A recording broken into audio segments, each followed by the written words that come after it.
મિલકતના વિવાદમાં ફસાઈ જાઓ તો શું પોલીસ મદદ કરી શકે? કાયદો શું કહે છે? જાણીશું આજના જાણવા જેવામાં.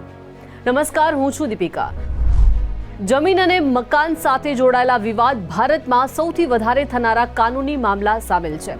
હંમેશા લોકો એવું માને છે કે પોલીસ સ્ટેશનમાં ફરિયાદ કરતા જમીનનો કબજો પરત મળી જશે અથવા તો પોલીસ બીજા પક્ષને દૂર કરી ન્યાય અપાવશે.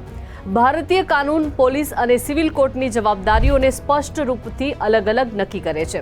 ત્યારે જાણવું જરૂરી છે કે આવા મામલામાં શું પોલીસ દખલગીરી કરી શકે કે નહીં? કાનૂન શું કહે છે?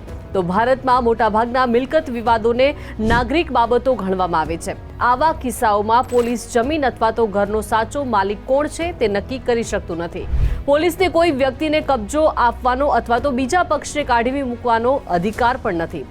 જો મામલો ફક્ત માલિકી અને વિભાજન અથવા તો સીમાંકનનો હોય તો પક્ષકારોને સિવિલ કોર્ટનો સંપર્ક કરવો જોઈએ.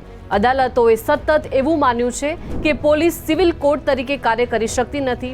જો કે જો વિવાદ દરમિયાન હુમલો, ધાકધમકી, બનાવટી દસ્તાવેજો અથવા તો અન્ય ગુનાઓના આરોપો ઊભા થાય છે તો પોલીસ ફોજદારી કાયદા હેઠળ કાર્યવાહી કરી શકે છે.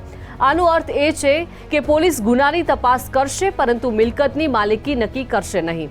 મિલકતની માલિકી ફક્ત પોલીસ ફરિયાદ પર આધાર રાખીને નક્કી કરી શકાતી નથી.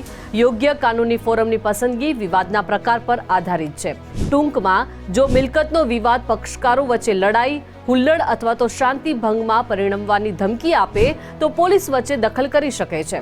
જો વિવાદિત જમીન પર ગેરકાયદેસર બાંધકામ થઈ રહ્યું હોય તો પોલીસ શાંતિ ભંગની આશંકા અથવા તો CRPCની કલમો હેઠળ કામ અટકાવી શકે છે અને એક્ઝિક્યુટિવ મેજિસ્ટ્રેટને રિપોર્ટ મોકલી શકે છે. જો તમારી પાસે કોઈ ચોક્કસ કેસ હોય તો કાનૂનની નિષ્ણાતની સલાહ લેવી સલાહભર્યું છે. અહીં આપેલી આ વિગતો ફક્ત કોર્ટના નિર્ણયો અને કલમોને આધારે આપવામાં આવી છે. તમારે કોઈ કેસ માટે જાણવું હોય તો યોગ્ય વકીલની સલાહ લઈ શકો છો.